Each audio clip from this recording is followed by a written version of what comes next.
Alors bonjour John, merci beaucoup d'avoir accepté mon invitation pour ce petit interview, Bonjour question-réponse. Nathan. Bonjour, pour découvrir avoir un peu plus d'informations sur ton projet Forest Calling, dans lequel il a participé il y a 2 semaines, je crois, sur ta campagne de crowdfunding Ulule. Du coup, avant de rentrer dans le cœur du sujet, est-ce que tu pourrais te présenter à la communauté un petit peu, dire un peu qui tu es, d'où tu viens, voilà, te présenter brièvement. Voilà, je m'appelle John, je suis parisien, je suis un entrepreneur, j'ai toujours été un entrepreneur et il y a 6 mois, j'en ai eu assez de rien pouvoir faire contre la déforestation. Je voyais beaucoup d'initiatives pour planter des arbres, ce qui est très bien, mais à côté de ça, on a 15 millions d'hectares de forêts qui disparaissent chaque année. Et je me suis posé la question de savoir comment on pourrait faire pour limiter la déforestation et combien ça pourrait coûter. Et du coup, par curiosité, j'ai commencé à aller regarder combien ça coûtait de racheter une forêt dans un pays où elles sont extrêmement menacées. Et de fil en aiguille, je suis tombé sur plusieurs programmes, enfin sur plusieurs forêts, au Vietnam, au Cambodge, au Congo et à Madagascar. Je me suis orienté vers Madagascar parce que il y a un soutien du gouvernement. Je suis français et là-bas les gens parlent français. Au Congo, les défenseurs des forêts sont assez menacés. Donc j'ai pas voulu m'orienter dans un pays où c'était trop risqué. Mhm. Et puis je suis tombé sur plusieurs forêts, dont la première, la forêt de Rabessoa, qui fait 25 hectares, qui est directement menacée de destruction. Et je me suis dit, bon, bah super, ça coûte pas extrêmement cher finalement, puisqu'on arrive à peu près, elle revient à peu près à 17 000 euros la forêt qui fait 25 hectares. Effectivement. À titre de comparaison, un hectare en France, ça coûte 8 000 euros, ouais, 7-8 000 euros. Donc 2 hectares en France, c'est 25 hectares à Madagascar. Ouais. En France, les forêts, elles sont pas menacées de destruction puisqu'elles ont un cadastre, elles ont un plan de gestion forestière. Donc que ce soit vous ou quelqu'un d'autre qui achète la forêt, ça restera une forêt. À Madagascar, on a 510 000 hectares qui sont détruits chaque année. La spécialité des Malgaches, c'est de brûler les forêts pour Mm. faire de la culture sur brûlis et après replanter des bananiers ou du riz et c'est un carnage. Donc, D'accord. ça avait beaucoup plus de sens d'acheter des forêts à Madagascar, de protéger des forêts à Madagascar parce qu'elles sont menacées et c'était beaucoup plus abordable. Au-delà de ça, à Madagascar, on a des espèces endémiques qui sont uniques vraiment à l'île, comme le lémurien, comme le vanga-vanga, comme l'arbre du voyageur. Et donc voilà. Et Après, c'est tu réponds à mes prochaines questions, là, en fait. Il n'y a pas de souci. Du coup, tu as répondu en grande partie à la seconde question que j'avais. C'était m'en dire plus un petit peu sur cette parcelle spécifiquement. T'inviter les internautes, du coup, à participer à ce projet, à acheter des parcelles. Bon, bien sûr, là, c'était pas un achat, comment dire, tu participais à l'achat général, en fait, hein, et ensuite, toi, tu allais faire une découpe de cette forêt en plusieurs centaines de parcelles par rapport au nombre de personnes qui a participé. Du coup, cette forêt, tu nous l'as dit, elle est à Madagascar. Qu'est-ce qu'elle abrite exactement et quel était son danger immédiat? Pourquoi elle était en vente et qu'est-ce qu'il allait devenir de cette forêt si tu n'étais pas intervenu? très bonne question, Nathan. Et d'ailleurs, Merci. si je me suis orienté vers cette forêt, c'est parce qu'il y avait un danger. Donc, l'intérêt, c'est d'acheter des forêts qui sont en danger et pas d'acheter des forêts qui sont déjà protégées parce que ce soit Forest Calling ou quelqu'un d'autre qui l'achète, il y aura pas, ça changera rien. Alors, cette forêt, elle appartient à Monsieur Rabessoa et en fait, c'est une parcelle globale de 42 hectares que Monsieur Rabessoa et son cousin ont hérité de leur grand-père. Et donc, ça fait 42 hectares au total. Et donc, Monsieur Rabessoa, la personne qui est en vidéo sur le site internet, lui a décidé de protéger sa parcelle de forêt, alors que son cousin a tout brûlé pour en faire des cultures. Aujourd'hui, ce monsieur, il a besoin d'argent pour financer l'étude de ses enfants. À Madagascar, on vit dans un pays où 90% de la population vit avec moins de 2 dollars par mois. Et du coup, il était contraint de vendre cette forêt. Les seules personnes qui achètent des forêts dans ce secteur-là, c'est pour les détruire et les transformer en culture. D'accord. Donc, comment il protégeait la forêt? C'est qu'il y a un gardien qui vit avec sa famille et ses 3 enfants sur la parcelle. Il a un peu de culture de bananier, un peu de culture de riz, donc il vit de ses cultures. Il a 3 cabanes, il vit dans ses cabanes, il vit gracieusement dans ses cabanes, il récupère les récoltes de riz et de bananier qui sont négligeables face à la surface totale de la forêt, mais ça permet de trouver un modèle où ces personnes protègent la forêt et récupèrent quelque chose sans que ça coûte de l'argent au propriétaire. Maintenant, le propriétaire, il a besoin de payer les études de ses enfants. Et aujourd'hui, il est contraint de vendre la forêt. Et donc, il est ravi que ce soit une initiative comme Forest Calling qui va permettre de faire perdurer finalement ce que lui a fait. Ça fait déjà 20 ans qu'il a la forêt, qu'il essaye de la conserver pour pas qu'elle soit détruite et que les espèces animales et végétales qui soient dedans soient conservées. Alors, tu me demandais qu'est-ce qu'il y avait comme espèce. Oui. Donc on retrouve beaucoup du ravanella. C'est l'arbre du voyageur. C'est un palmier endémique très particulier de Madagascar, qui est un peu comme une queue de paon, tu vois. On estime à 180 lémuriens le nombre de lémuriens qui vivent dans la forêt. Alors après, pour faire des estimatifs des oiseaux, c'est plus compliqué de retrouver des chiffres de densité par mètre carré en fonction des régions. Et puis, on estime à peu près 250 000 arbres sur la parcelle. Et tu as pu aller sur la parcelle, 25 000 arbres pour 250 000 mètres carrés, ouais. D'accord. Et tu as pu te rendre sur la parcelle, du coup, tu as pu directement aller sur place, rencontrer ces gens, etc. Ah ouais, je suis allé sur place.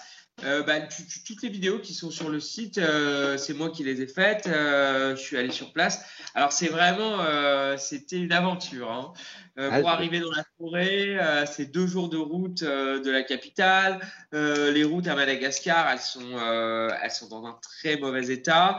On arrive à Mananjari, qui est une ville au sud-est de Madagascar, et après on part en pirogue de cette ville-là parce qu'il n'y a plus de route pour arriver dans la parcelle, et du coup là on est vraiment en immersion. On est vraiment dans la nature. Il n'y a plus de route, les gens vivent pieds nus, on rencontre des tribus, enfin c'est risqué parce que il y a aussi des gens il y a des Chinois qui minent, qui drainent le Mananjari pour récupérer l'or dedans. Du coup, on est aussi en relation avec le ministère de l'Environnement malgache pour que les gens qui cherchent l'or dans la région ne viennent pas chercher de l'or sur le rivage de la parcelle pour qu'elle soit bien protégée. Enfin bon, il faut de toute façon, on peut pas faire de programme si on rencontre pas les gens et qu'on se rend pas sur place, quoi. Je suis d'accord, hein. C'est vrai que c'est beaucoup plus concret de se rendre sur place, et au moins tu sais ce que tu protèges. C'est pas juste un Français qui protège comme ça à distance une forêt, c'est un Français qui va sur place, et qui voit ce qu'il y a à protéger et qui ensuite fait en sorte de réussir, quoi, hein.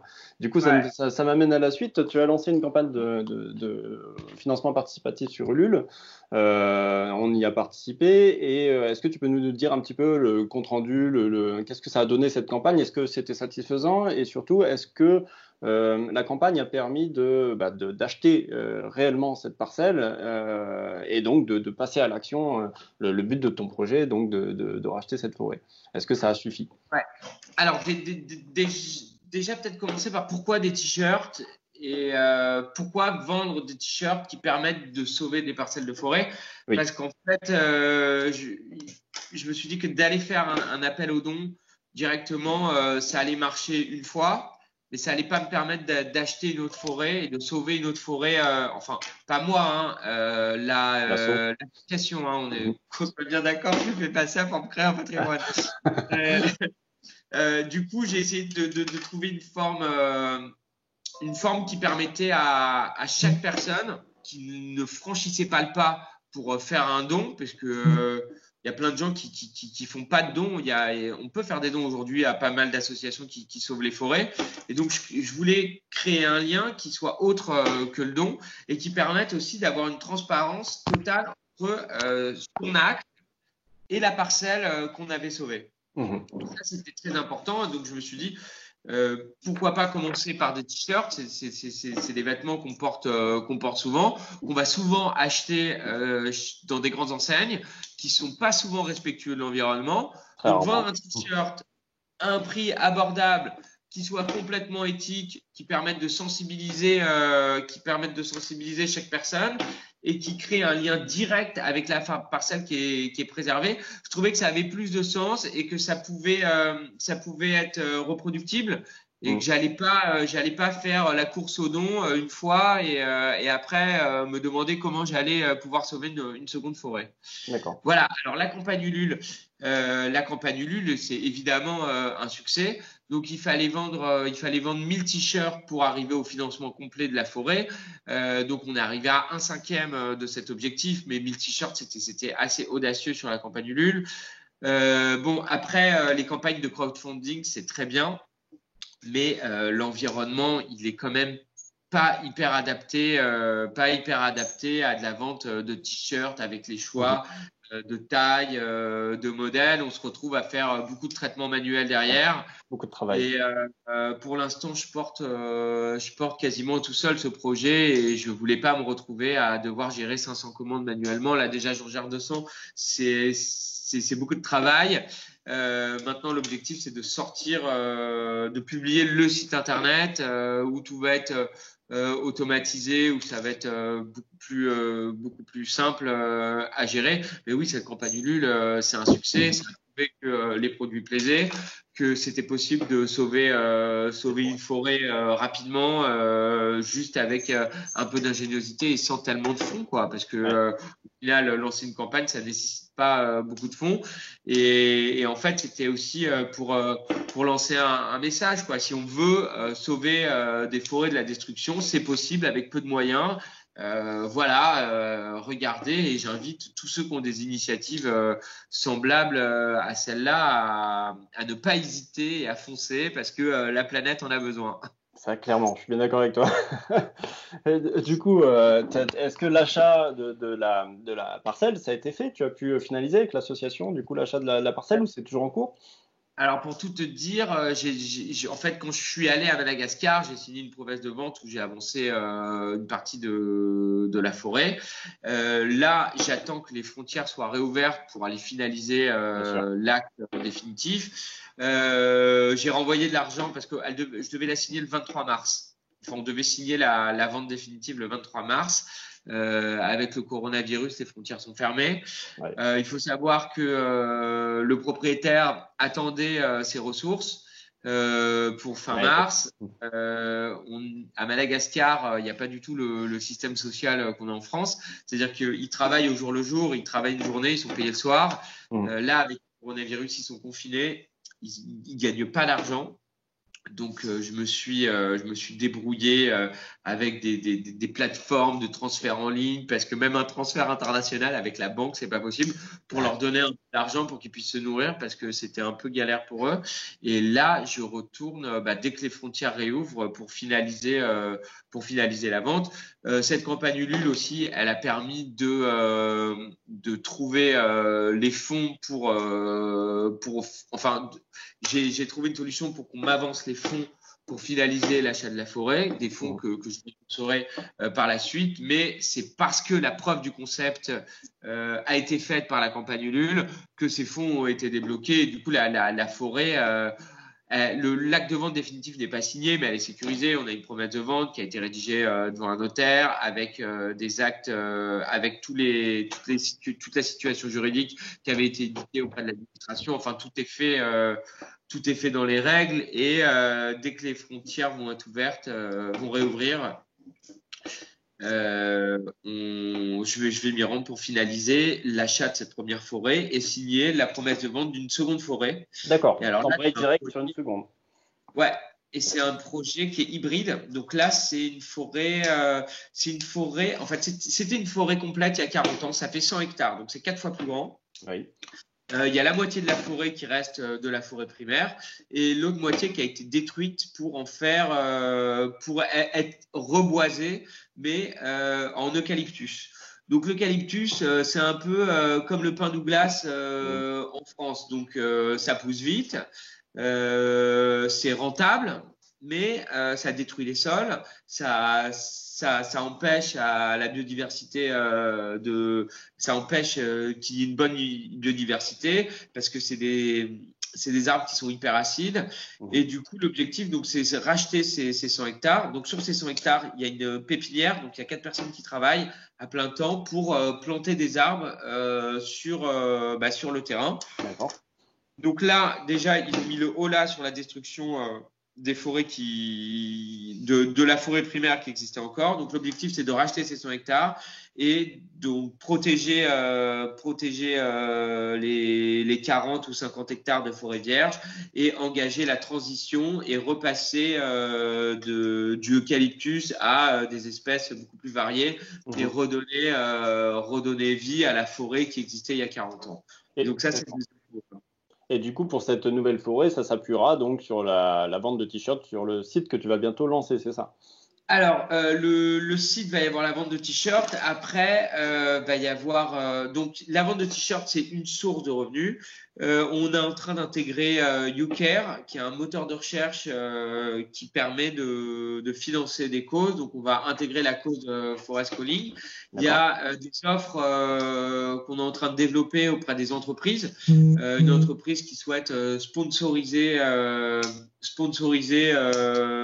programme de sauvegarde. Et donc l'entreprise, ça lui permet de donner le nom de son entreprise à des parcelles, d'être présente, de communiquer là-dessus. C'est gagnant-gagnant. Il faut que l'entreprise aussi y ait un intérêt. Et du coup, voilà. Donc, on est en train de diversifier les sources de revenus, mais pour l'instant, la principale source de revenus, ça va être la vente de t-shirts, de sweatshirts et rapidement de casquettes. On mettra le lien dans la description ou on rajoutera ça quand tu auras du coup publié le site. Ouais. Les internautes qui visualisent cette vidéo pourront aller voir.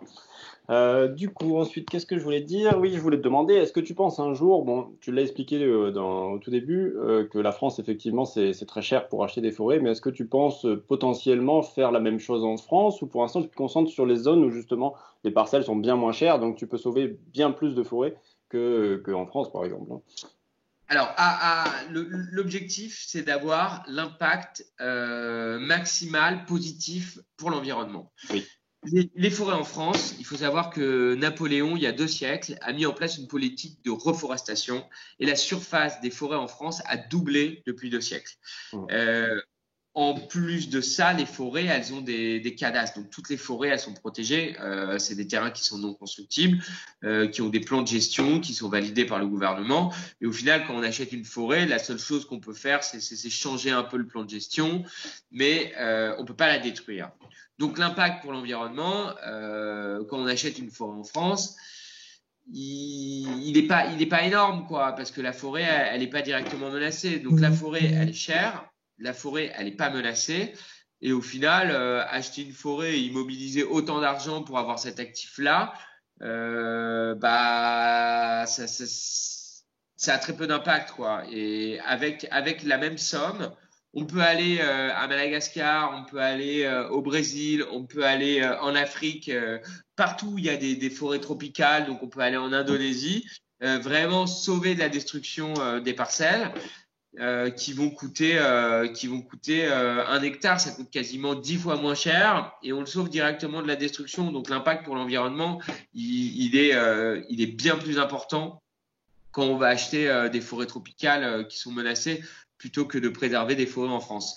Néanmoins, il y a un travail à faire en France qui est important, mais si on veut faire du bien aux forêts en France, ça sert à rien de les acheter, il faut faire du lobbying. Pour qu'il y ait des décrets qui passent et que l'exploitation des forêts soient plus encadrées. Il y a des forêts complètes. C'est vrai que c'est plus vraiment des forêts, c'est plutôt des champs d'arbres, c'est des pures exploitations forestières où on va retrouver que des pins Douglas qui, de la même manière que l'eucalyptus, détruit les sols, empêche les animaux d'y vivre. Enfin, il y a très peu de biodiversité dans les forêts de pins Douglas.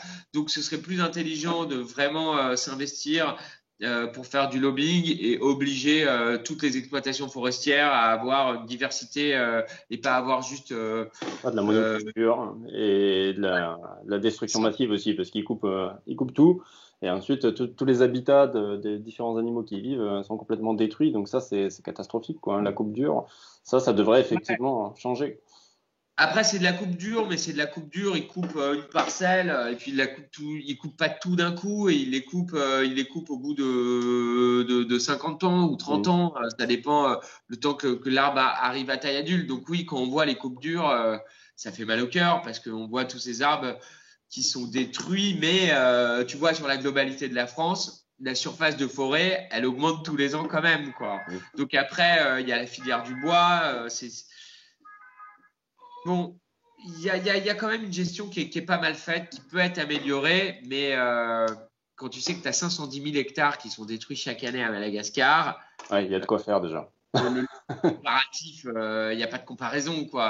Il y a un pays où la surface, elle augmente sensiblement tous les ans, et Mm. un pays où tu as 510 000 hectares qui disparaissent tous les ans, Ouais, ça n'a je rien à comprends la voir. logique.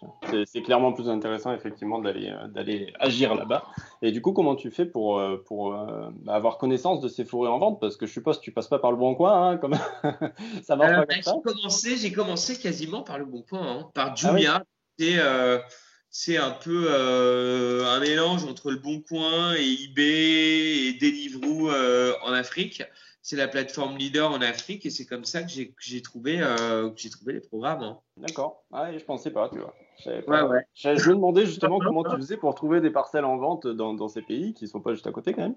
Donc, ok, mais ça Ouais. peut donner des idées à d'autres de racheter des parcelles aussi. Je disais dans les questions que j'avais préparées, ton modèle en fait de fonctionnement me fait beaucoup penser à un modèle qui est Highland Title. C'est en Écosse, c'est pareil, c'est une association qui a racheté des énormes parcelles et les a segmentées en petites parcelles.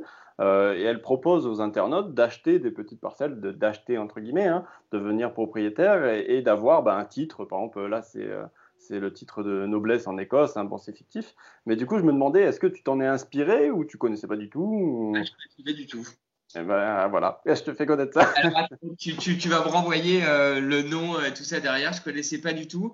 Non, j'ai pensé à une amie qui avait reçu une étoile qu'on lui avait offerte à un moment où c'était la mode de vendre des étoiles. Tu avais des startups qui vendaient des étoiles et qui te donnaient, en fait, tu pouvais offrir une étoile qui portait nom d'une personne. Et je trouvais que le lien était intéressant. Ouais,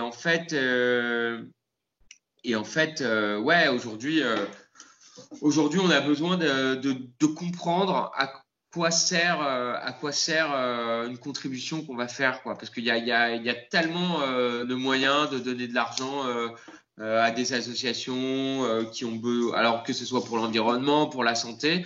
On comprend pas bien où va son argent. On n'a pas forcément des nouvelles du don qu'on a fait.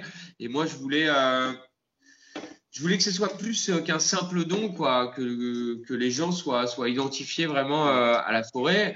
Par chance, avec une forêt, c'est possible, puisqu'on on a une surface, la découper et récupérer les positions GPS uniques du centre de chaque parcelle, c'est possible. Je t'ai envoyé le lien tout à l'heure.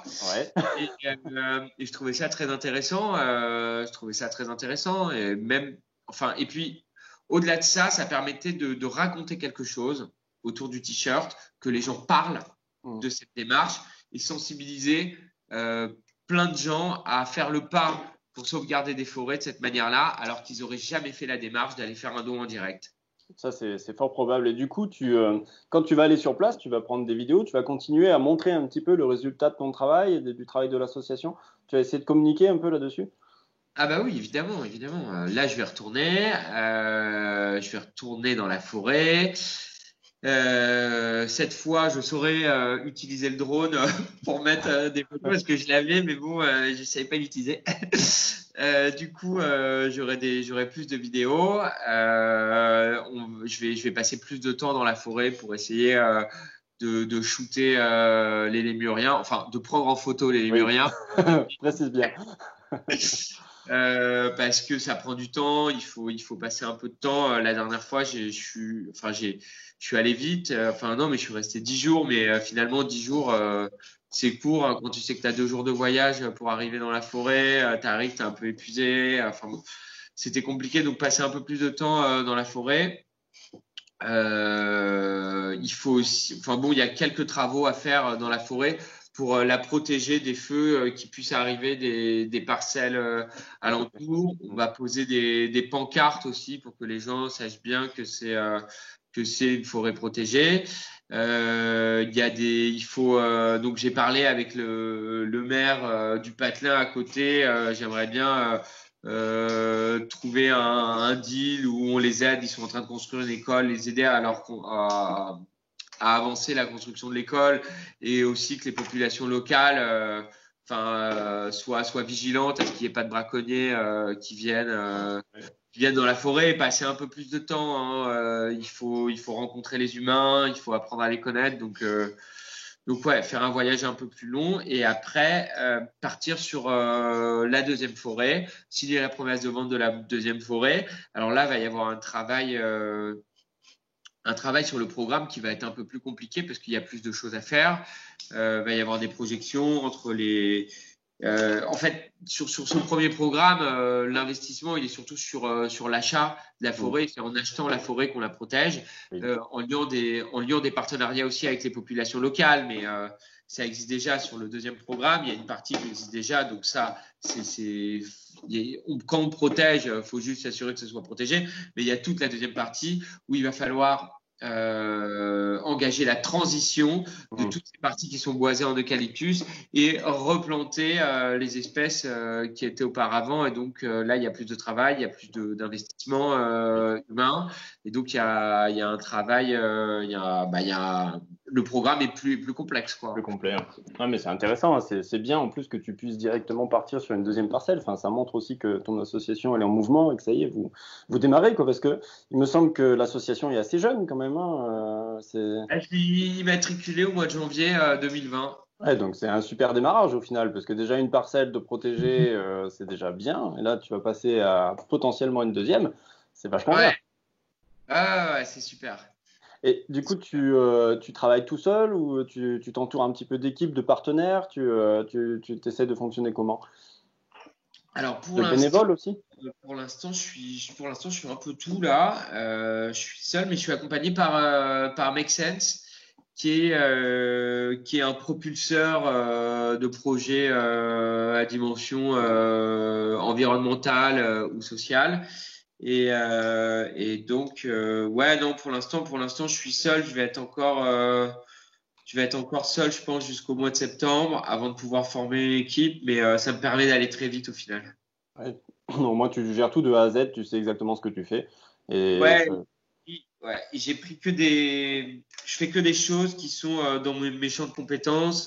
J'ai pas peur de travailler 10 heures par jour et j'y vais à fond. Et pour vraiment avoir des fondations qui tiennent la route et former une équipe à partir du mois de septembre, si tout se passe bien. Mais tout va bien se passer, j'en doute pas. Et du coup, est-ce que tu chercheras des bénévoles ou pas pour ton association? Est-ce que c'est une association qui peut fonctionner avec des bénévoles ou c'est un peu plus compliqué? Est-ce qu'effectivement c'est très loin? Est-ce que ça t'est passé par la tête? Moi, quand je pense association, je pense tout de suite à bénévolat. Est-ce que ça serait quelque chose qui serait envisageable pour toi plus tard? Évidemment, mais ouais, après, comme tu viens de le dire, il y a cette distance, quoi, parce que le travail, il est à faire à Madagascar plus que sur place, et enfin,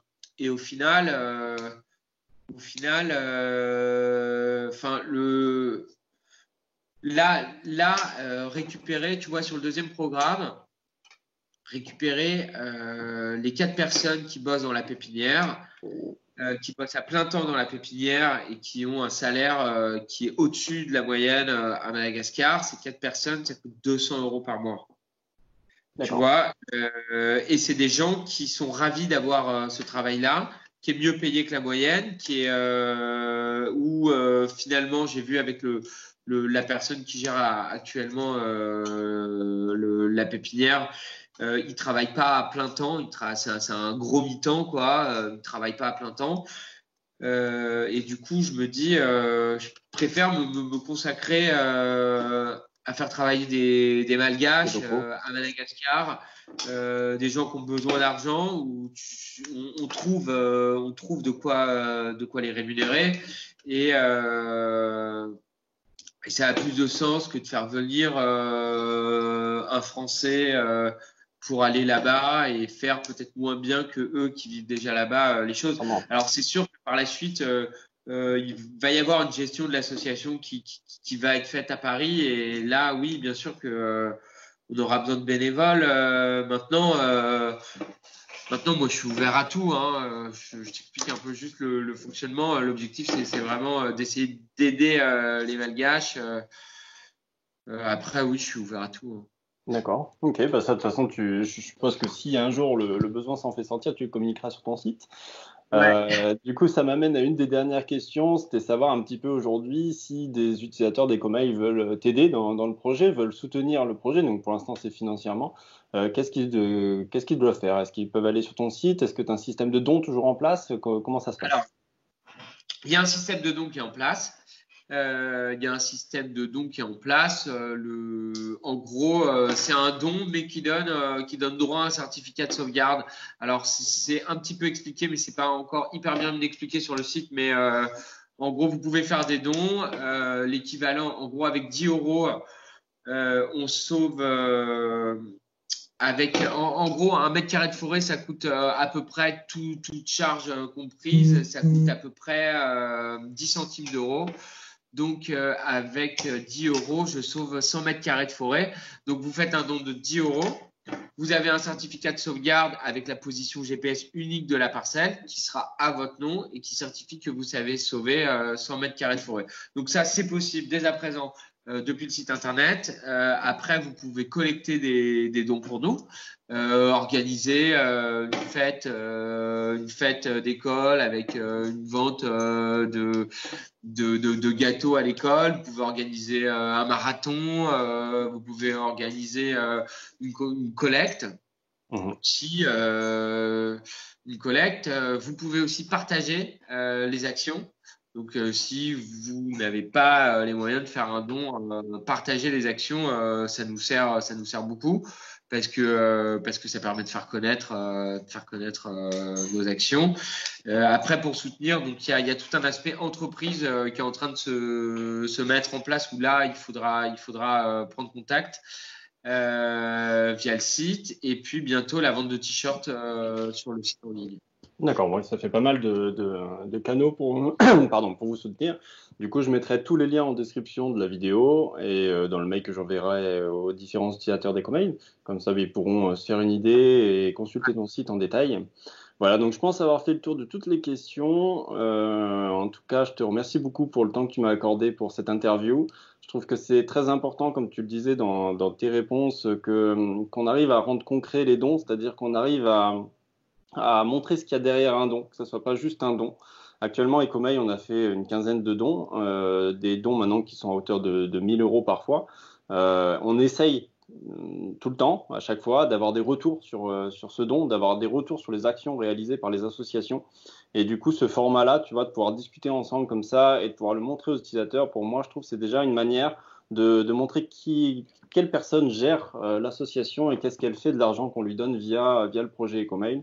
Et ensuite, tu as pu le faire, tu as donné les différents canaux qui permettront aux utilisateurs d'aller voir les résultats aussi, de voir tes vidéos, de voir sur place les personnes à interviewer, les parcelles de forêt découpées, etc. Tout ça, tu vas communiquer dessus. Et pour moi, c'est très important de pouvoir renouveler ça et de le faire cette première fois avec toi. Je suis très content d'avoir pu discuter, échanger et de pouvoir partager tout ça avec la communauté. Super, bah moi aussi, Nathan, je suis vraiment comblé par l'intérêt que tu portes à toute la démarche. On se connaissait pas du tout quand tu as vu cette campagne Ulule et tu as contribué.